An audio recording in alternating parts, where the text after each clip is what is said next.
ஓம் நமோ நாராயணாய. இன்று நான் தங்களை ஸ்ரீ விஷ்ணு சஹஸ்ரநாமபாஷ்யத்தின் 118வது பாகத்திற்கு வரவேற்கின்றேன். இதுவரை நடந்த 117 ஆடியோ பதிவுகளில் 712 நாமாக்களுக்கு விளக்கம் அளிக்கப்பட்டுள்ளது. இன்று அடுத்த 9 நாமாக்களுக்கு விளக்கம் அளிக்கப்பட உள்ளது. ஓம் ஸ்ரீ வேதவியாசாய நமः. நமது பாரதத்தின் இதிகாசங்களுக்கும் புராணங்களுக்கும் வேதங்களுக்கும் உபனிஷத்துகளுக்கும் காரணமுமான நமது குருவுமான ஸ்ரீ வேதவியாச பகவானை வணங்கி போற்றுகின்றேன். இந்திரியாணாம் ஹி சரதாம் யன்மனோனு விதீயதே தத்தஸ்ய ஹரதி பிரஜ்ஞாம் வாயுர் நாமம் இவாம்பசி. நீரின் மீதுள்ள படகை கடுங்காற்று அடித்துச் செல்வதைப் போல அலைபாயும் புலன்களில் ஏதேனும் ஒன்றின் மீது மனம் ஈர்க்கப்பட்டு விட்டால் அந்த ஒரே ஒரு புலன் கூட மனிதனின் அறிவை இழுத்துச் சென்றுவிடும் என்று பகவான் உரைக்கின்றார். ஆகையினாலே நாம் நம்முடைய புலன்களை அடக்கி அந்த பகவானிடத்திலே செலுத்தி பகவானை அடைய வேண்டும் என்று பிரார்த்திக்கின்றேன். இன்றைய ஸ்ரீ விஷ்ணு சஹஸ்ரநாம பாஷ்யத்திற்கு உள்ளே செல்வதற்கு முன்பாக தங்களுக்கு அநேக நமஸ்காரங்களை செய்து தங்களுடைய ஆசைகளை பெற்று பகவத் சங்கல்பத்தின் மூலமாக ஸ்ரீ லக்ஷ்மி நாராயணன் என்ற கருவியின் வாயிலாக இன்றைய ஸ்ரீ விஷ்ணு சஹஸ்ரநாம பாஷ்யம் துவங்கப்பட உள்ளது. ஓம் நமோ நாராயணாய. பூதாவாசோ வாசுதேவः சர்வா சுனிலயோ அனலः தர்பः தர்ப்பதோ துப்தோ துர்தரோ அதாபராஜிதः. பூதாவாசக என்ற பதத்திற்கு ஸ்ரீ ஆதிசங்கர பகவத்பாதாள் அருளகியில் பிராணிகள் தம் அருட்பார்வையில் வசிக்கும்படி இருப்பவர் என்றுரைக்கின்றார். சத்யசந்த தீர்த்தர் அருளகியில் பூதங்களை காத்து எங்கும் சஞ்சரிப்பவர் என்றுரைக்கின்றார். பூதங்களை காத்து எங்கும் சஞ்சரிப்பவர் என்பதற்கு உதாரணமாக நாம் பராசர முனிவரிடத்திலே மைத்ரேய முனிவர் கேட்ட கேள்விகளும் அதற்கு தந்த அவர் பதில்களையும் நாம் இப்பொழுது எடுத்துக்கொள்வோம். ஒரு நாள் அதிகாலை பொழுதிலே மைத்ரேயர் தன்னுடைய குருநாதரான பராசர முனிவரை வணங்கி அவரிடத்திலே ஒரு கோரிக்கையை வைக்கின்றார். அடியேன் சகல வேதங்களையும் சகல தர்மசாஸ்திரங்களையும் வேதாங்கங்களையும் தங்களிடம் இருந்தல்லவா கற்றறிந்தேன். சாஸ்திரங்கள் யாவற்றையும் கற்ற அறிஞர்கள் அனைவரும் அடியேனை தங்களுடைய அனுகிரகத்தினாலே சகல சாஸ்திரங்களிலேயும் நல்ல பயிற்சி பெற்றவர் என்று சொல்வார்கள். தர்மங்கள் அனைத்தையும் அறிந்தவரே, உலகம் உண்டான விதத்தையும் இனி உண்டாகப் போகும் விதத்தையும் நான் அறிய விரும்புகிறேன். தேவரீர் அனுகிரகம் செய்ய வேண்டும். இதுவும் தவிர இந்த உலகம் எல்லாம் எந்த வஸ்துவின் சொரூபமாக இருக்கிறது, எங்கிருந்து எப்படி உண்டாயிற்று, எப்படி எங்கே லயப்பட்டது, இனி எங்கே லயமாகும், பஞ்சபூதங்களின் நிலை என்ன, எதனால் அவை விளங்கும், இந்த விஷயங்களையும் தேவதைகள் முதலானோருடைய உற்பத்தியும் மலைகள் கடல்கள் இவற்றின் தோற்றத்தையும் பூமியிருக்கும் விதத்தையும் சூரியன் சந்திரன் கோள்கள் ஆகியவற்றின் நிலையையும் அளவுகளையும் தேவர்களின் வம்சங்களையும் மனுக்களையும் மன்வந்தரங்களையும் மகா கல்பங்களையும் 4 யுகங்களையும் கல்பங்களின் பிரிவுகளையும் அவற்றின் முடிவு நிலைகளையும் சகல யுகங்களின் தர்மங்களையும் அடியேனுக்கு தாங்கள் கூற வேண்டும் என்று விண்ணப்பித்து கொண்டார். இப்படி விண்ணப்பித்ததற்கு பராசர முனிவர் பதிலளிக்கின்றார். இது தவிர ஏராளமான கேள்விகளை வரிசையாக அவர் தன்னுடைய குருநாதரிடத்திலே வைத்து கொண்டே இருக்கின்றார். அதற்கெல்லாம் பராசர முனிவர் பதிலளித்து கொண்டே இருக்கின்றார். அப்படி இந்த பதிலளித்த விஷயங்கள் அடங்கியதான் ஸ்ரீ விஷ்ணு புராணம். அந்த விஷ்ணு புராணத்திலே உள்ள இந்த பிரபஞ்ச உற்பத்தி பகுதியிலே உள்ள ஒரு சிறு விஷயத்தை, இந்த பஞ்சபூதங்களை பற்றிய ஒரு சிறு விஷயத்தை மட்டும் இப்பொழுது நாம் எடுத்துக்கொள்வோம். அதாவது முதலில் பதிலளிப்பதற்கு முன்பாக அவர் மகாவிஷ்ணுவின் பெருமைகளை கூறுகின்றார். என்னவெனில், மைத்ரேயரே, ஸ்வரூப குணங்களில் மேம்பட்ட லோகாதிபதிகளுக்குள்ளே உயர்ந்தவர்களான பிரம்மாதிகளில் உயர்ந்தவரும் தன்னை விட உயர்ந்தோரும் இல்லாதோருமாய் பரமாத்மாவாய் சேதன அச்சேதனங்களுக்கெல்லாம் தானே ஆதாரமாய் தனக்கு வேறெதுவும் ஆதாரம் இல்லாதவராய் தன்னிடத்திலே தான் இருப்பவராய் தேவ மனுஷாதி ஜாதிகளையும் கருப்பு வெளுப்பு முதலிய வர்ணங்களையும் கிரியைகளையும் திரவியங்களையும் சொல்கின்ற விசேஷணங்கள் இல்லாதவராய் குறைத்தல் விநாசம் திரிதல் வளர்தல் பிறப்பு என்ற விவகாரங்களை விட்டிருக்கையால் சர்வகாலங்களிலும் ஞானம், சக்தி, தேஜஸ், பலம் முதலிய ஷட்குண ஸ்வரூபத்தோடு இருப்பவர் என்றும் சொல்லக்கூடியவராய் சேதன அச்சேதனங்கள் யாவற்றிலும் மேலும் கீழும் உள்ளும் புறமும் பக்கமும் தான் வசித்து கொண்டு சேதனாச்சேதனங்களுக்கும் தன்னிடத்திலே வசிக்கத்தக்கதாகிய சர்வலோக வியாபகமான ஸ்வரூப ரூபமுடையவராய் ஒன்றிலும் ஒட்டாமல் எல்லாமே தன்னால் விளங்கும்படி பிரகாசிப்பவராகையால் ஸ்ரீ வாசுதேவர் என்று வேதாந்த அறிஞர்கள் கொண்டாடும்படி இருக்கிறார். ஸ்வரூபத்திலும் குணத்திலும் பெருமையுடையவர் என்றெல்லாம் பலவாறு அவர் ஸ்ரீ மகாவிஷ்ணுவை வர்ணித்துக் கொண்டே வருகின்றார். அப்படி கூறுகையில் அவர் கூறுகின்றார், மூல பிரகிருதியும் ஜீவனும் தேவ மனுஷ்யாதி வக்தங்களும் காலமும் வகுத்தபடியே அந்த பரமாத்மாவின் சிருஷ்டி ஸ்திதி சங்காரங்களினுடைய தோற்றத்திற்கும் விளக்கத்திற்கும் சாதனமான ரூபங்களாக இருக்கும் என்று கூறுகின்றார். அதாவது எம்பெருமானின் சரீரமாக இந்த இடத்திலே அவ்யக்தமான பிரகிருதி என்றும் பிரதானம் என்றும் மனு முதலானவர்கள் கூறியதை அவர் கூறுகின்றார். அது சேதனாச்சேதனங்கள் அடங்கியது. ஆகையால் நித்தியமாய் அளவில்லாதாய் இருக்கக்கூடியது, நிச்சலம் அற்றது, சப்தஸ்பர்ஷ கந்தரூபரச விஷயங்கள் அற்றது, சத்வராஜஸ் ரஜஸ்தமச குணங்களுக்கு அப்பாற்பட்டது, உற்பத்தி விநாசம் காரணம் ஆகிய மூன்றும் இல்லாதது என்றெல்லாம் விளக்குகின்றார். இந்த சிருஷ்டிக்கு பூர்வத்தில் மகா பிரளயமான உடனே அதனாலேயே எங்கும் யாவும் வியாபிக்கப்பட்டு இருந்தது. அப்பொழுது பகலும் இரவும் ஆகாயமும் பூமியும் காற்றும் நீரும் சூரிய சந்திராதி ஜோதிகளும் இருளும் சாத்வீக தாமச ராஜச குண விலாசங்களும் மற்றுமுண்டான வஸ்துக்கள் ஒன்றும் இல்லாமல் மூல பிரகிருதி ஒன்று மட்டுமே சமஷ்டி புருஷரூபமாக இருந்தது.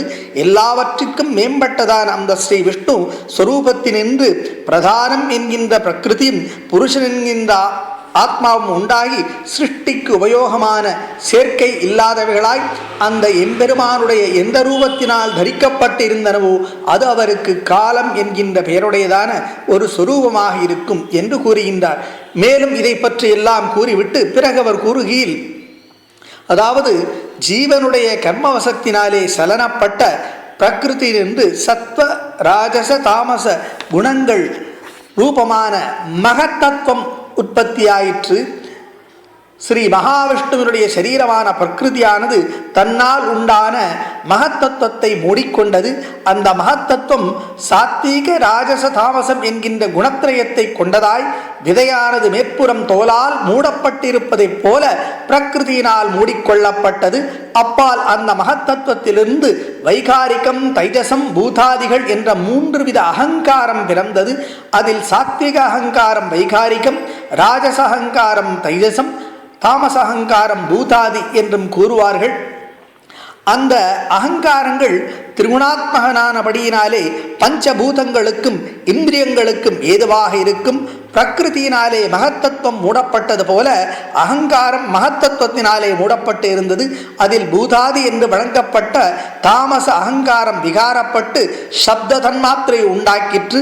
அதிலிருந்து சப்தத்தை லட்சணமாக கொண்ட ஆகாசம் பிறந்தது. அந்த ஆகாசம் தாமச அகங்காரத்தினாலே மூடப்பட்டது. அந்த ஆகாசம் விகாரப்பட்டு ஸ்பரிச தன்மாத்திரை உண்டாக்க அதனால் காற்று தோன்றியது. அந்த காற்றுக்கு ஸ்பரிசம் குணமாகும். அந்த ஸ்பரிச தன்மாத்திரையான வாயுவும் ஆகாசத்தாலே மூடப்பட்டது. அந்த வாயு விகாரப்பட்டு ரூப தன்மாத்திரையை உண்டாக்கிற்று. அதனால் தேஜஸ் பிறந்தது. அந்த தேஜஸ் அசாதாரணமான குணத்தையுடையது. ஸ்பரிச தன்மாத்திரையினாலே ரூப தன்மாத்திரையான தேஜஸ் மூடப்பட்டது. தேஜஸ் விகாரப்பட்டு ரசதன்மாத்திரையை உண்டாக்கிற்று. அதிலிருந்து அப்பு பிறந்தது. அப்பு என்றால் நீர். ரசதன்மாத்திரையான அப்புவும் ரூபதன்மாத்திரையினாலே மூடப்பட்டது. அந்த அப்புவான நீர் விகாரப்பட்டு கந்த தன்மாத்திரையை உண்டாக்கிற்று. அதனால் பிருத்வி பிறந்தது. பிருத்விக்கு கந்தம் அசாதாரணமான குணமாக இருக்கும். சூஷ்மம் கண்ணுக்கு புலனாகாதபடியினால் பஞ்சமகாபூத காரணங்களான சப்த ஸ்பரிச ரூபரச கந்தகுடனே கூடிய சூஷ்மபூதங்கள் தன்மாத்திரைகள் என்று சொல்லப்படும். இப்படி இந்த விஷயங்களை பற்றி எல்லாம் அவர் வர்ணித்தார். தன்மாத்திரைகள் இந்த இந்த பூதங்களை பற்றி பஞ்சபூதங்களை பற்றி கூறினார். பிறகு ஞானேந்திரியங்கள் கர்மேந்திரியங்கள் என்று வர்ணித்து கொண்டே சென்று கொண்டே இருக்கின்றார். அப்படி இந்த பூதங்கள் எல்லாம் பகவானால் உருவாக்கப்பட்டது. இந்த உருவாக்கப்பட்ட இந்த பூதங்களுக்கு உள்ளேயும் பகவான் இருந்து சஞ்சரித்து கொண்டிருக்கின்றார்.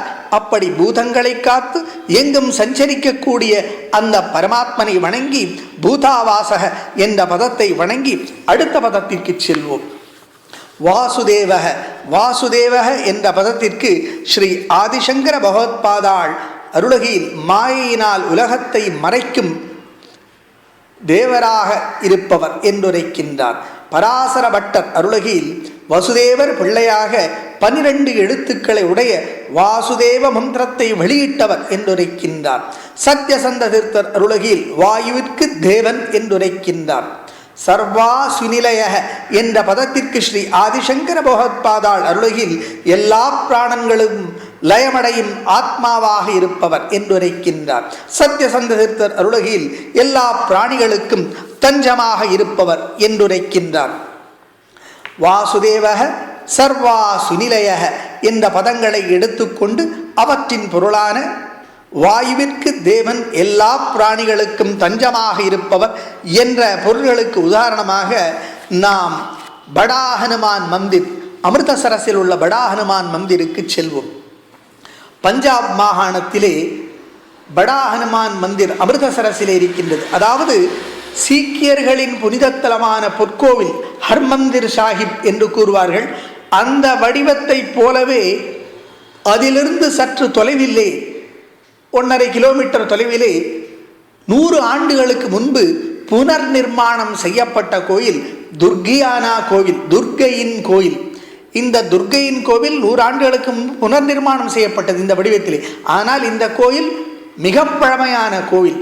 இந்த துர்க்கை கோவில் ஆனது அமிர்தசரஸ் பேருந்து நிலையத்திலிருந்து 1.5 கிலோமீட்டர் தொலைவிலே இருக்கின்றது. ரயில் நிலையத்திலிருந்து அருகிலேயே இருக்கின்றது. இந்த கோயில் ஒரு அற்புதமான சரோவர், ஒரு ஏரிக்கு மத்தியிலே அமைந்திருக்கின்றது. இங்கே துர்க்கை அம்மன் பிரதானமான தேவியாக இருக்கின்றாள். இவளை தவிர சீதைக்கு மற்றும் லக்ஷ்மி நாராயணன் முதலியானவர்களுக்கெல்லாம் தனி சந்நிதி இருக்கின்றது.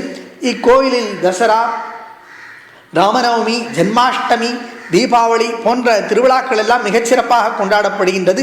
இந்த கோவிலின் வடமேற்கு பகுதியிலே அனுமனுக்கு சிறப்பான ஒரு கோவில் அமைந்திருக்கின்றது. அதுதான் படா ஹனுமான் மந்திர் என்று அழைக்கப்படுகின்றது.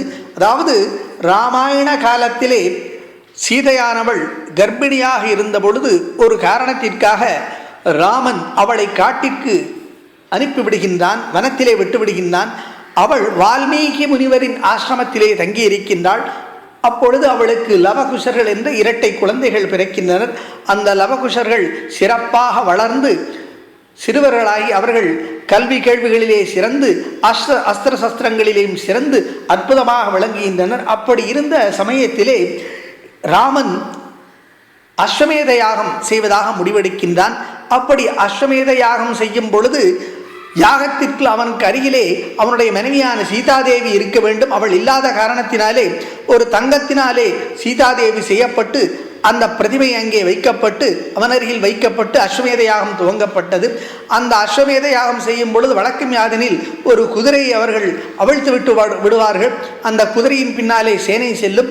அந்த குதிரை எங்கெல்லாம் செல்கின்றதோ அந்த பகுதியெல்லாம் அந்த மன்னனின் ஆளுகைக்கு உட்பட்டது. அந்த மன்னனின் ஆளுகைக்கு எதிராக சவால் செய்பவர்கள் அந்த குதிரையை பிடித்து கட்ட வேண்டும். இந்த விஷயம் அந்த குதிரையின் முகத்திலே ஒரு அதாவது ஒரு சவாலாக எழுதி வைக்கப்பட்டு இருக்கும். அந்த மாதிரியாக அனுப்பப்பட்ட அந்த அஸ்வமேத யாக குதிரையானது வால்மீகி முனிவரின் ஆசிரமத்திற்குள்ளே நுழைந்து விட்டது. அப்பொழுது இந்த குதிரையை பார்த்த இந்த லவகுஷர்கள், இது என்னடா வித்தியாசமாக இருக்கின்றது, சவால் விடுகின்றார் யாரோ ஒருவர், இந்த குதிரையை அனுப்பி என்று என்னதான் ஆகின்றது என்று பார்க்கலாம் என்று அந்த குதிரையை ஒரு மரத்திலே கட்டிவிடுகின்றனர். பின்னர் சேனை வருகின்றது. சத்ருக்னன் தலைமையிலே சேனை வருகின்றது. வந்து பார்த்த பொழுது யாரப்பா ராமனின் ஆணைக்கு எதிராக கட்டி இருக்கின்றார்கள் யாரோ என்று பார்த்த பொழுது 2 அழகான சிறுவர்கள் மிக லட்சணமாக இருக்கின்றனர். உடனே சத்ருக்னன் கூறினான், சிறுவர்களே, நீங்கள் தெரியாமல் செய்துவிட்டீர்கள், இந்த குதிரை அவிழ்த்து விட்டு விடுங்கள் என்று கூறிய பொழுது அவர்கள் கேட்பதாக இல்லை. நாங்கள் விடமாட்டோம், என்ன நடக்கின்றது என்று பார்ப்போம் என்று ஆவேசத்துடன் கூறினர். இவன் என்னதான் கூறினாலும் அவர்கள் கேட்பதாக இல்லை. இறுதியில் அவர்கள் போருக்கு தயார் என்று கூறிய பொழுது மனமில்லாமல் சத்ருக்னன் போருக்கு இறங்கினான். ஆனால் லவகுஷர்கள் சத்ருக்னனை தோற்கடித்து அவனை மயக்கமடைய செய்தனர். பின்னர் அனுமன் வந்தான் வானர சேனையுடன். அனுமனும் அங்கே உள்ள ஒரு ஆலமரத்திலே கட்டப்பட்டான். தோற்கடிக்கப்பட்டு ஆலமரத்திலே கட்டப்பட்டு விட்டான். பிறகு இப்படி பலரும் தோற்ற பிறகு ராமன் வந்து அங்கே லவகுஷர்கள் ராமருடன் சேர்ந்து விட்டனர் என்று ராமாயணத்தின் உத்தரகாண்ட பகுதி கூறுகின்றது. அப்படி அனுமான் அந்த ஆஞ்சநேயன் கட்டப்பட்ட அந்த ஆலமரம் இன்றும் அந்த படா அனுமான் மந்திரிலே இருக்கின்றது.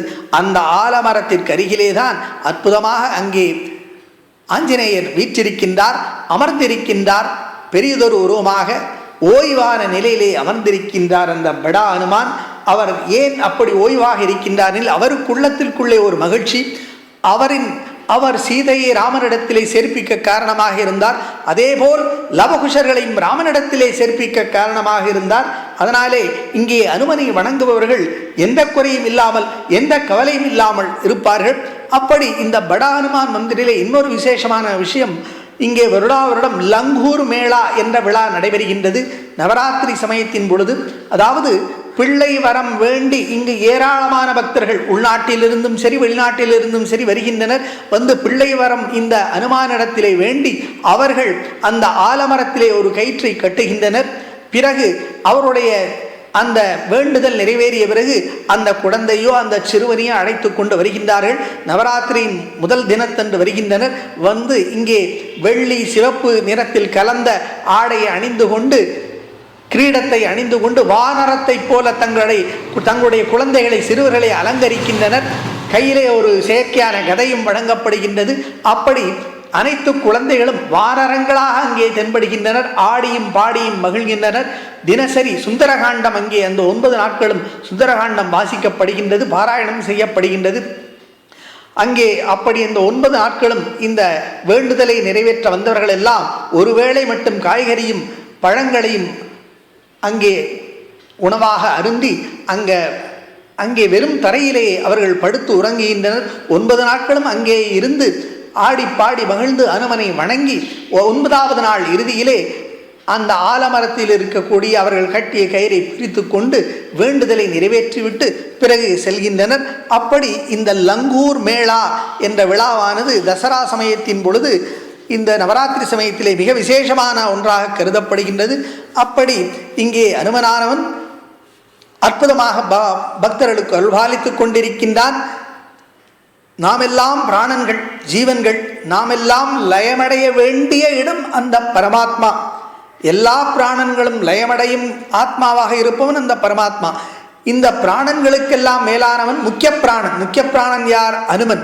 அப்படி இந்த பிராணன்களை முக்கிய பிராணனை வணங்கினால் பிராணன்கள் எல்லாம் பகவானிடத்திலே பரமாத்மனிடத்திலே சுலபமாக லயமாகலாம். நம்மை எல்லாம் பகவானிடத்திலே எளிதில் கொண்டு வந்து சேர்ப்பான் இந்த அனுமன். அப்படிப்பட்ட சிறப்பான இந்த படா அனுமான் மந்திரிலே இருக்கக்கூடிய அந்த ஆஞ்சநேயனை வணங்கி வாயுவிற்கு தேவனான அந்த ஆஞ்சநேயனை வணங்கி எல்லா பிராணன்களுக்கும் லயமடையும் ஆத்மாவான அந்த பரமாத்மனை வணங்கி வாசுதேவக சர்வா சுநிலய என்ற பதங்களை வணங்கி அடுத்த பதத்திற்கு செல்வோம்.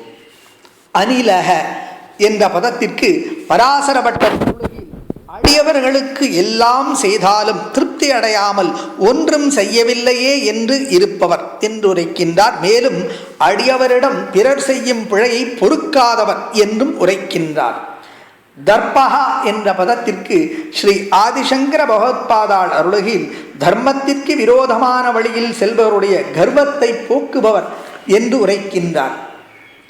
தர்பதக என்ற பதத்திற்கு பராசரபட்டர் அருளுகையில் யாதவர்களுக்கு மதுபானம் முதலியவற்றால் மதத்தை கொடுத்தவர் என்று உரைக்கின்றார். சத்யசந்த தீர்த்தர் அருளுகையில் அயோக்கியர்களுக்கு அகங்காரத்தை உண்டு பண்ணுபவர் என்று உரைக்கின்றார். அனிலக தர்பகா தர்பதக என்ற பதங்களை எடுத்துக்கொண்டு அவற்றின் பொருளான அடியவரிடம் பிறர் செய்யும் பிழையை பொறுக்காதவர், அடியவர்களுக்கு மேன்மேலும் செய்யக்கூடியவர், தர்மத்திற்கு விரோதமானவருடைய கர்வத்தை போக்குவர், அந்த தர்மத்திற்கு விரோதமானவருடைய அகங்காரத்தையும் அவரே உண்டு பண்ணுகின்றார், அதை அவரே போக்குகின்றார் என்ற பொருள்களுக்கு உதாரணமாக நாம் சமர்த்த ராமதாசரின் கதையை எடுத்துக்கொள்வோம். சமர்த்த ராமதாசர் மராட்டியத்திலே பிறந்தவர். அதாவது மகாராஷ்டிர மாநிலத்திலே, தற்போதைய மகாராஷ்டிர மாநிலத்திலே 1608ஆம் ஆண்டு தற்போதைய அவுரங்காபாத் மாவட்டத்திலே ஜங் என்ற கிராமத்திலே ராமநவமி தினத்தன்று பிறந்தவர் இந்த சமர்த்த ராமதாசர். அவருடைய பெற்றோர்கள் சூரியபந்த் மற்றும் ரேணுபாய். இவருக்கு நாராயணன் என்ற பெயர். இந்த நாராயணன் சிறு வயதிலேயே இந்த நாராயணனுக்கு தந்தை இழந்து விட்டார். தந்தை இறந்து விட்டார். அதன் பிறகு இவர் சதா சமயம் அவருடைய வீட்டிலே ஒரு அறையிலே அமர்ந்த வண்ணம் எதையோ ஒன்றை யோசித்து கொண்டிருப்பார், அல்லது தியான நிலையை போன்ற நிலையிலே இருப்பார். இப்படி இவர் இருந்திருக்கின்ற காரணத்தினாலே இவரை என்ன செய்வது என்று அவருடைய தாயார் யோசனை செய்தார். இவருக்கு திருமணம் செய்து வைத்து விட்டால் இவர் சரியாகி விடுவார் என்று முடிவு செய்து திருமண பேச்சு எடுக்கும் பொழுதெல்லாம் இவர் வீட்டை விட்டு ஓடி செல்வார். இந்த கிராமத்திற்கு வெளியிலே இருக்கக்கூடிய ஒரு அனுமான் ஆலயத்திற்கு சென்று விடுவார். அங்கே சென்று அந்த அனுமனுக்கு அருகிலே அமர்ந்து கொள்வார். அந்த அனுமன் இவருடைய இதயத்திலே புகுந்து விட்டான். அனுமனையே இவர் மிகுந்த ஒரு ஆஞ்சநேய பக்தராக மாறிவிட்டார். அந்த அனுமனை போன்ற பிரம்மச்சரியத்தில் இருக்க வேண்டும் என்று மனதிலே நிலை கொள்வார். இப்படி இருந்த சமயத்திலே ஒரு நாள் அவருடைய தாயார், கண்டிப்பாக நீ திருமணம் செய்து கொள்ள வேண்டும் என்று வற்புறுத்த தாயாரின் அன்பை தட்ட முடியாமல் இவர் சரி என்று கூறிவிட்டார். அப்படி 12வது வயதிலே இவருக்கு திருமணம் ஏற்பாடு செய்யப்பட்டது. அப்படி அந்த மேடையிலே, அந்த கல்யாண மேடையிலே மணமகனுக்கும் மணமகளுக்கும் இடையிலே ஒரு திரை இருந்தது. அப்பொழுது பல திருமணத்திற்குண்டான மந்திரங்களை எல்லாம் கூறிக்கொண்டிருந்தனர். அந்த சமயத்திலே அந்த புரோகிதர்கள் சுமுகூர்த்தே சாவதானா என்று கூறினார்கள். அந்த சாவதான் என்றால் எச்சரிக்கை என்ற ஒரு பொருள் இருக்கின்றது. அதாவது அந்த எச்சரிக்கை என்ற பொருளை அறிந்தவுடன் இவர் யோசனை செய்தார். அந்த ஒரு க்ஷணம் இந்த நாராயணன் யோசனை செய்தான், நமக்குத்தான் இந்த எச்சரிக்கை இந்த கல்யாணத்திற்காக புரோகிதர் கூறுகின்றார் என்று உடனடியாக அங்கிருந்து கிளம்பி ஓடி சென்று விட்டார். மணமகனை காணவில்லை, எங்கு தேடினாலும் கிடைக்கவில்லை. இவர் நேராக நாசிக்கு சென்று விட்டார். அங்கே 12 ஆண்டுகள் நாசிக்கிலும் பஞ்சவட்டியிலும் தங்கியிருந்து தினசரி காலை வேளையிலே இவர் கோதாவரிக்கு சென்று நித்திய ஜபதபங்களை எல்லாம் முடித்துவிட்டு 6 மணி நேரம் மதியம் வரை அந்த தண்ணீரிலே, இடுப்பளவு தண்ணீரிலே நின்று கொண்டு இவர் தியானத்திலே ஈடுபடுவார், ராமஜபத்திலே ஈடுபடுவார். அப்படி இவர் அங்கே இந்த நாசிக் பஞ்சவட்டியிலே இருந்த பொழுது 13 அக்ஷரங்களை கொண்ட ஸ்ரீராம ஜெயராம ஜெய ஜெயராம் என்ற 13 அக்ஷர மந்திரத்தை இவர் 13 லட்சம் முறை ஜபித்திருக்கின்றார். இவருக்கு ராமனின் தரிசனம் கிடைத்தது. அப்படி 12 ஆண்டுகள் இவர் நாசிக் பஞ்சவடி பகுதியிலே இருந்திருக்கின்றார். அப்படி இருக்கையிலே மத்தியானத்திற்கு அந்த இவருடைய தினசரி ஜபங்கள் எல்லாம் கோதாவரி தண்ணீரிலே அந்த நின்றபடி முடிந்த பிறகு இவர் பிக்ஷைக்காக செல்வார். அப்படி பிக்ஷைக்கு சென்று பொருளை எல்லாம் பெற்றுக்கொண்டு பிக்ஷையை பெற்ற பின் இவர் அதை 3 பங்காக பிரிப்பார். அதிலே ஒரு பங்கை பசுக்களுக்கு அளித்து விடுவார், ஒரு பங்கை மீனுக்கு போட்டு விடுவார், மற்றொரு பங்கை இவர் உணவிற்காக வைத்துக் கொள்வார். இப்படி அவர் அங்கே 12 ஆண்டுகள் இருந்து பகவத் தரிசனம் பெற்ற பிறகு, ஞானத்தை அடைந்த பிறகு, பகவானின் கட்டளையினாலே இந்த ராமதாசர், அதாவது நாராயணன் என்பவர் பிறகு ராமபக்தியிலே ஆஞ்சநேய பக்தியின் மூலமாக ராமபக்தியை பெற்றார். ராமபக்தியினாலே இந்த நாராயணன் ராமதாசராகிவிட்டார். இந்த ராமதாசர் இவர் பகவானின் கட்டளைப்படி இவர் நாடு முழுவதும் க்ஷேத்திரங்களுக்கெல்லாம் செல்ல துவங்கினார். அப்படி பல்வேறு க்ஷேத்திரங்களுக்கு வடக்கிலிருந்து தெற்கு வரை சென்றார். ஒரு சமயம் இவர் பண்டரிபுரத்திற்கு செல்லாமல் இருந்த ஒரு சமயத்திலே பகவானே விட்டலனே ஒரு பிராமண உருவம் தாங்கி ஒரு 300 அடிவருடன் அங்கே வந்து இவரிடத்திலே, நீங்கள் விட்டலனை காண வேண்டாமா, கிருஷ்ணனை காண வேண்டாமா என்று கேட்டபொழுது தாராளமாக காண்கின்றேன் என்று கூறியவுடன் இவரை அழைத்து சென்றான். அந்த பகவானே பிராமண ரூபத்திலே பண்டரிபுரம் அருகில் வரும்பொழுது அந்த பிராமணனை காணவில்லை. இவர் புரிந்து கொண்டார், பகவானே தான் தன்னை அழைத்து வந்திருக்கின்றான் என்று. அப்படி இவர் சென்று விட்டலனை பண்டரிபுரத்திலே தரிசித்த பொழுது அந்த செங்கல்லின் மீது 2 கைகளையும் வைத்து கொண்டிருக்கின்ற விட்டலனை காணவில்லை. அங்கே ராமன் இவருக்கு காட்சி அளித்தான். அந்த ராமனிடத்திலே இவர் கேட்டார், எங்கே லக்ஷ்மணன், எங்கே சீதை, எங்கே அனுமான் என்று வினவ உடனே ராமரூபம் மாறி விட்டல ரூபத்திலே இவருக்கு காட்சி தந்தார் பகவான். அந்த விட்டலனை போற்றி பலவாறு பாடல்களையும் ஸ்தோத்திரங்களையும் ஏற்றி பல நாட்கள் அங்கே பண்டரிபுரத்திலே இருந்து அந்த பண்டரிநாதனை புகழ்ந்து பாடினார். இப்படி இவர் நாடு முழுக்க இவர் பிரயாணம் செய்து கொண்டிருந்தார். பல்வேறு இடங்களில் பல்வேறு விஷயங்களை இவர் கண்டார். பல விஷயங்களை எல்லாம் குறித்து கொண்டார். ஒரு துணிப்பையை எப்பொழுதும் தோளில் போட்டிருப்பார். அதே போல் ஒரு வில்லையும் கையில் தாங்கி இருப்பார் இவர்.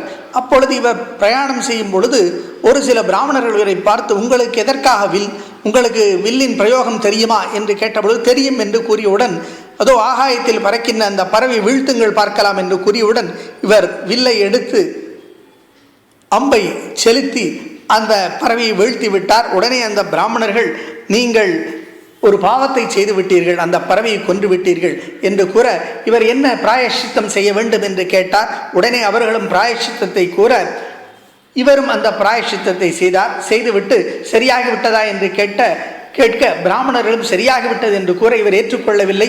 பிராயஷ்சித்தம் சரியாகிவிட்டது என்றால் இந்த பறவை உயிர் பெற வேண்டுமல்லவா, இந்த பறவை இறந்தல்லவா கிடக்கின்றது என்று கூற அந்த பிராமணர்கள் என்ன சொல்வது என்று அறியாமல் திகைத்து நின்றனர். அப்பொழுது அந்த பறவை இவர் கையிலே எடுத்து ராமனை நோக்கி பிரார்த்தனை செய்ய அந்த பறவை உயிர் பெற்று பறந்து சென்றது. அப்படி இந்த காட்சியை பார்த்தவுடன் வியந்த அந்த பிராமணர்கள் இவருக்கு சமர்த் என்ற பட்டத்தை வழங்கினர். அதன் பிறகு இவர் சமர்த்த ராமதாசர் ஆகிவிட்டார். சமர்த் என்றால் எல்லா வலிமையும் மிக்கவர், அனைத்து வலிமையும் மிக்கவர் என்ற பொருள். அப்படி இந்த சமர்த்த ராமதாசர் இவர் நாடு முழுவதும் சென்று வந்த பிறகு இவர் தெற்கு மகாராஷ்டிரத்திலே 11 அனுமான் ஆலயங்களை கட்டினார். அந்த 11 அனுமான் ஆலயத்திலும் விசேஷமான பூஜைகள் நடைபெற ஏற்பாடு செய்தார்.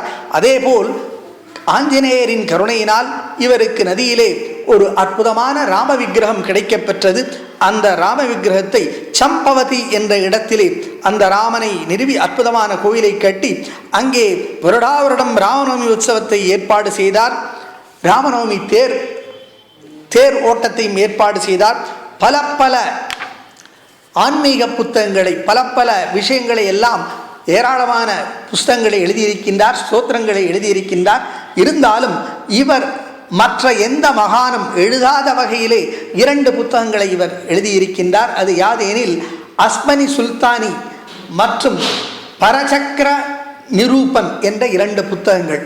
இந்த 2 புத்தகங்களின் விஷயம் யாது எனில், அதாவது இவர் நாடு முழுவதும் சென்ற பொழுது நாட்டில் உள்ள மக்களின் நிலைமை இவர் குறித்து வைத்து எழுதியிருக்கின்றார். எந்தெந்த இடத்தில் பஞ்சம், எதனால் பஞ்சம், வறட்சி, என்ன பிரச்சனைகள், அந்நியர் படையெடுப்பினால் ஏற்பட்ட அவலங்கள், அந்நியர் படையெடுப்பினால் பலர் வாழ்க்கை இழந்தது, பலர் தற்கொலை செய்து கொண்டது போன்ற விஷயங்களை எல்லாம் இவர் குறித்து விஸ்தாரமாக 2 புத்தகங்களிலே எழுதியிருக்கின்றார். அப்படி மக்களுடைய இவர் யோசனை செய்து பார்த்தார். இந்த மக்கள் எல்லாம் இவ்வளவு துன்பப்படுகின்றனர், இவ்வளவு சிரமப்படுகின்றனர், அந்நிய படையெடுப்பினாலே மிகவும் பாதிக்கப்பட்டிருக்கின்றனர். ஆகையினாலே இவர்களுக்கு உரியது யாதெனில் மக்களுடைய ஆன்ம வலிமையை உயர்த்துவது போல உடல் வலிமையும் நாம் உயர்த்த வேண்டும் என்று முடிவு செய்தார். அதாவது நம்முடைய சனாதன தர்மத்தை காக்க வேண்டும், பாரத தேசத்தை காக்க வேண்டும் என்பது அவருடைய உயிர் மூச்சாகிவிட்டது. தன்னுடைய அந்த ஆன்மீக வளர்ச்சி, தன்னுடைய ஆன்மீக சாதனையை அவர் இந்த லட்சியத்தை நோக்கி செலுத்தினார். பாரத தேசம் சிறக்க வேண்டும், சனாதன தர்மம் காக்கப்பட வேண்டும், சிறப்பிக்கப்பட வேண்டும் என்ற ஒரு நிலையிலே அவர் நாடு முழுவதும் பல்வேறு மடங்களை நிறுவினார். தஞ்சாவூர் உட்பட்ட பல இடங்களிலே மடங்களை நிறுவினார். 1100 சீடர்களை அப்பொழுதே கொண்டிருந்தார். அதில் 300 சீடர்கள் பெண் சீடர்களாக இருந்தனர். பெண்களுக்கு முன்னுரிமை அளிக்கப்பட வேண்டும் என்பதை அவர் மிக முக்கியமாக வலியுறுத்தினார். அப்படி இந்த ராமதாசர் பல இடங்களுக்கு செல்லும் பொழுதெல்லாம் அங்கெல்லாம் ஆஞ்சநேயருக்கும் ராமருக்கும் கோயில்கள் கட்ட ஏற்பாடு செய்து வருவார். அப்படி இந்த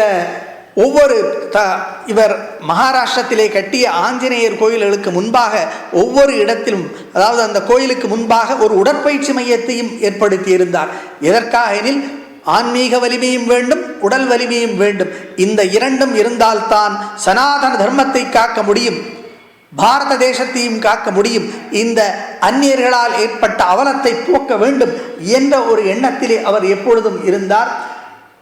துகாராம் மகாராஜ் என்ற ஒரு ஞானி, அந்த ஞானியும் இவரும் சமகாலத்தவர்கள். அப்படி அந்த துகாராம் மகாராஜின் பஜனையிலே ஒரு சமயம் சிவாஜி மகாராஜ் கலந்து கொண்டார். அப்படி சிவாஜி மகாராஜ் அந்த துகாராமிடத்திலே தன்னை சீடனாக ஏற்றுக்கொள்ளும்படி கூற, அவர் அதை பதிலாக நீ சமர்த்த ராமதாசரை சென்று பார் என்று அனுப்பி வைத்து விட்டார். அப்படி சமர்த்த ராமதாசரிடத்திலே சிவாஜி மகாராஜ் வந்து அவரிடத்திலே பணிந்து அவரை குருவாக ஏற்றுக்கொண்டார்.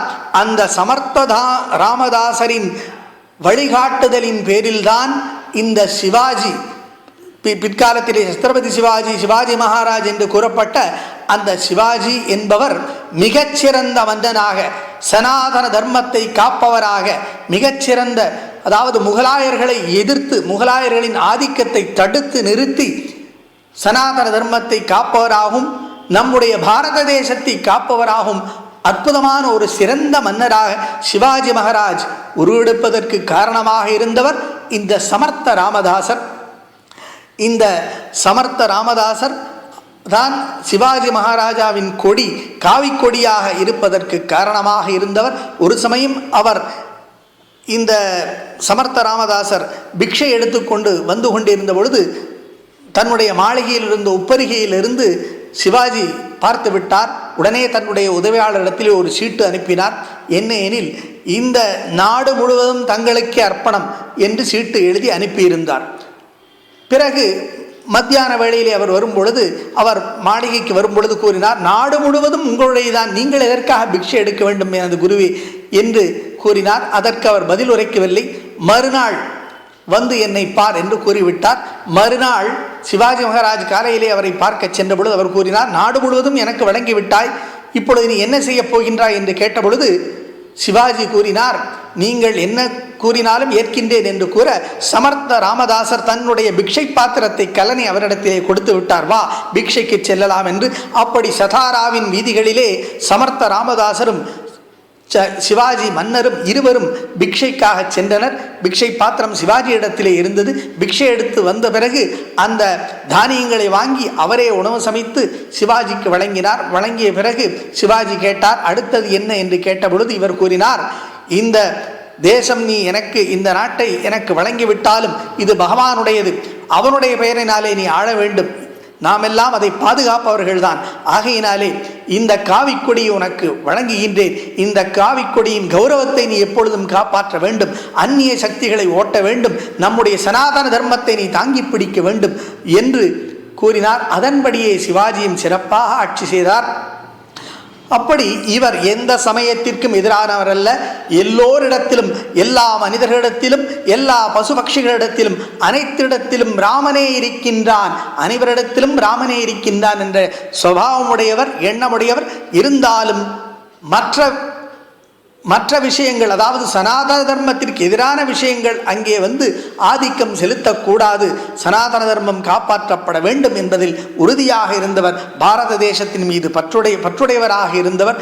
அதேபோல் தாய்நாடும் தாயும் மிக முக்கியம் என்று கருதியவர். ஒரு சமயம் இவர் தன்னுடைய கிராமத்திற்கருகிலே சென்று கொண்டிருக்கும் பொழுது பலர் கூறினர், அவருடைய தாயார் மிகவும் வருந்துகின்றார், வயதாகிவிட்டது என்று, கண் தெரிவதில்லை என்று கூறியவுடன் இவர் தாயாரை காணச் சென்றார். தாயாரின் கண்களின் மீது கையை வைத்து அவருக்கு கண் பார்வை வரச் செய்தார், அவரை மகிழ்வித்தார். அப்படி மிகச்சிறந்த மகானாக சேவை செய்த இந்த சமர்த்த ராமதாசர் தம்முடைய பெரும்பாலான நாட்களை காடுகளிலும் குகைகளிலுமே கழித்து வந்தார். அங்கே தியான நிலையில் தான் இருப்பார். இவர் பெரும்பாலும் அப்படி காட்டிலும் குகைகளும் வசித்து வந்த சமயத்திலே சிவாஜி மகாராஜ் இவரிடத்தில் ஒரு விண்ணப்பத்தை வைத்து கொண்டார். தாங்கள் தயை கூர்ந்து சஜ்ஜன்காட் எனப்படும் தன்னுடைய ஒரு கோட்டையிலே வசிக்க வேண்டும் என்று அவரிடத்திலே விண்ணப்பம் செய்தார், வேண்டிக் கொண்டார். அப்படி அவருடைய வேண்டுதலின் காரணத்தினாலே அந்த கோட்டைக்கு சென்று அங்கே ஒரு ராமனின் விக்கிரகத்தை நிர்மாணித்து அங்கேயே இவர் தன்னுடைய இறுதி நாட்களை கழித்து வந்தார். பல இலக்கிய புத்தகங்களை, சிறப்பான புஸ்தகங்களை எல்லாம் அங்கே ஏற்றியிருக்கின்றார். அப்படி இவர் தன்னுடைய இறுதி நாளுக்கு 5 நாட்களுக்கு முன்பாகவே அன்ன ஆகாரத்தை விட்டுவிட்டு ராமஜபத்திலே மூழ்கிவிட்டார். இல்லாவிடிலும் எப்பொழுதும் ராமநாமத்திலேயே மூழ்கியிருப்பார். இப்பொழுது உணவு, நீர் எதுவும் இல்லாமல் ராமஜபத்திலே மூழ்கினார். அப்படி மூழ்கினவர் இறுதியில் ராமா ராமா என்று ராமஜபத்தை கூறிக்கொண்டே அவர் சமாதி நிலை அடைந்து விட்டார். அப்படி அவர் உயிர் பிரிந்த பிறகு அவருடைய ஆத்மாவானது அவர் உடலிலிருந்து ஒரு ஒளியானது எழுந்து அந்த ராமனுடைய விக்கிரகத்திலே கலந்து விட்டது. 1682ஆம் ஆண்டு அப்படி ராமமந்திரத்தை ஜபித்தவாறு இவர் சமாதி நிலை அடைந்தார். அப்பேற்பட்ட சிறந்தவர் இந்த சமர்த்த ராமதாசர். அப்படி இந்த சமர்த்த ராமதாசர் பகவானுடைய அம்சமாக விளங்கினார். அதாவது பகவானானவன் என்ன செய்கின்றான்? அடியவரிடம் பிறர் செய்யும் பிழையை பொறுக்காதவன் பகவான். அதேபோல் தர்மத்திற்கு விரோதமான வழியில் செல்வருடைய கர்வத்தை போக்குவன். இந்த விஷயங்களை எல்லாம் செயல்பட்டு பகவானின் விசேஷமான ஒரு அம்சமாக விளங்கிய அற்புதமான மகானாக விளங்கியவர் இந்த சமர்த்ததாசர். இந்த சமர்த்த ராமதாசரை வணங்கி இவரை வழிநடத்திய அந்த ஸ்ரீராமச்சந்திரமூர்த்தியை வணங்கி அனிலக தர்பகா தர்பதக என்ற பதங்களை வணங்கி அடுத்த பதத்திற்கு செல்வோம். திருப்தக என்ற பதத்திற்கு ஸ்ரீ ஆதிசங்கர பகவத்பாதாள் அருளுகையில் ஆத்மானந்த அனுபவத்தினால் எப்போதும் மகிழ்ந்திருப்பவர் என்றுரைக்கின்றார். பராசரபட்டர் அருளுகையில் யசோதை நந்தகோபரால் சீராட்டப் பெற்று மகிழ்பவர் என்றுரைக்கின்றார். மேலும் இந்த திருப்தக என்ற பதத்தை பராசரபட்டர் அதிருப்தக என்றும் கையாளுகின்றார். அப்படி கையாளுகையில் தாம் சிறிதும் கர்வமடையாதவர் என்று பொருளுரைக்கின்றார். துர்தரக என்ற பதத்திற்கு ஸ்ரீ ஆதிசங்கர பகவத்பாதாள் அருளகில் நிர்குணராகையால் ஞானம் முதலியவற்றால் மனத்தில் நிறுத்த முடியாதவர், ஆயினும் பல பிறவிகளில் விடாமல் முயற்சி செய்து அவர் அருள் பெற்ற சிலரால் மட்டும் சிரமத்தினால் மனத்தை நிறுத்தக்கூடியவர் என்றுரைக்கின்றார். பராசரபட்டர் அருளுகில் குழந்தை விளையாட்டுக்களில் குறும்புகளில் பெற்றோர்களால் அடக்க முடியாதவர் என்றும் தீயவர்களால் பிடிக்க முடியாதவர் என்றும் உரைக்கின்றார். அபராஜிதக என்ற பதத்திற்கு பராசரபட்டர் அருளுகையில் பாரத போரில் பாண்டவர் வேறு சகாயமில்லாமல் இருந்த போதிலும் தம் சகாயத்தால் துரியோதனாதியரால் வெல்லப்படாதபடி செய்தவர் என்றுரைக்கின்றார். சத்யசந்ததீர்த்தர் அருளுகையில் பிறரால் தோற்கடிக்கப்படாதவர் என்றுரைக்கின்றார். திருப்தக துர்தரக அபராஜிதக என்ற பதங்களை எடுத்துக்கொண்டு அவற்றின் பொருளான யசோதை நந்தகோபரால் சீராட்டப் பெற்று மகிழ்பவர், மேலும் குழந்தை விளையாட்டுக்களில் குறும்புகளில் பெற்றோர்களால் அடக்க முடியாதவர், தீயவர்களால் பிடிக்க முடியாதவர், பிறரால் தோற்கடிக்கப்படாதவர் என்ற பொருளுக்கு நாம் கோகுலத்திற்கு செல்வோம். கோகுலம் என்பது மதுராவிலிருந்து 11 கிலோமீட்டர் தொலைவிலே அமைந்திருக்கின்றது. இந்த கோகுலம் என்பது ஸ்ரீ வைஷ்ணவர்களால் போற்றப்படும் 108 திவ்ய தேசங்களில் ஒன்றாக கருதப்படுகின்றது. அதாவது கோகுலம், பிருந்தாவனம், கோவர்தனகிரி அந்த பகுதிகள் எல்லாமே ஒரு திவ்ய தேசமாக கருதப்படுகின்றது. கோகுலம் என்றால் கோ என்றால் பசு, பசுக்களின் குலத்தை இங்கே காத்து ரட்சித்தான் பகவான். ஆகையினாலே இது கோகுலம் என்று வழங்கப்படுகின்றது. இந்த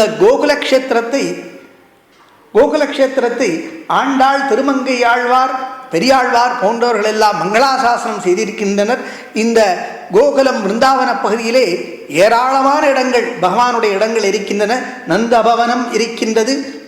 அதேபோல் பூதனை சம்ஹரித்த இடம், சகடாசுரன் சம்ஹரித்த இடம், யமலார்ஜுனர்கள் ஆகிய மரங்களை முறித்த இடம், அதேபோல் பிருந்தாவனத்திலே தேனுகாசுரனை அழித்த இடம், பசுக்கள் எல்லாம் மேய்ந்த இடம், திருணவர்த்தனை அழித்த இடம், அதேபோல் காளியனை அடக்கிய இடம், கேசியை அழித்த இடம் என்று பல இடங்கள், ராசலீலை செய்த இடம் போன்ற பல இடங்கள் இருக்கின்றன. அதேபோல் பிரம்மாண்ட காட் என்ற இடம் இருக்கின்றது. பிரம்மாண்ட காட் என்பது அங்கே பிரம்மாண்ட காட்டிலே பார்க்கும் பொழுது பகவானானவன் தன்னுடைய தாய்க்கு ஒரு சமயம் பகவான் மண்ணை எடுத்து உண்டு விடுகின்றான். அப்பொழுது யசோதையானவள் கிருஷ்ணனை வாயை காட்டு என்று கூறிய பொழுது கிருஷ்ணன் வாயை திறந்த பொழுது அண்ட சராசரங்களும் அவனுடைய வாயினிலே தெரிந்தது. அந்த இடம்தான் இந்த பிரம்மாண்ட காட். அந்த இடத்திலே பிரசாதமாக மண் தரப்படுகின்றது. அதேபோல் கிருஷ்ணனை கட்டிய உரல் இருக்கின்றது, உரலை கட்டிய இடமும் இருக்கின்றது.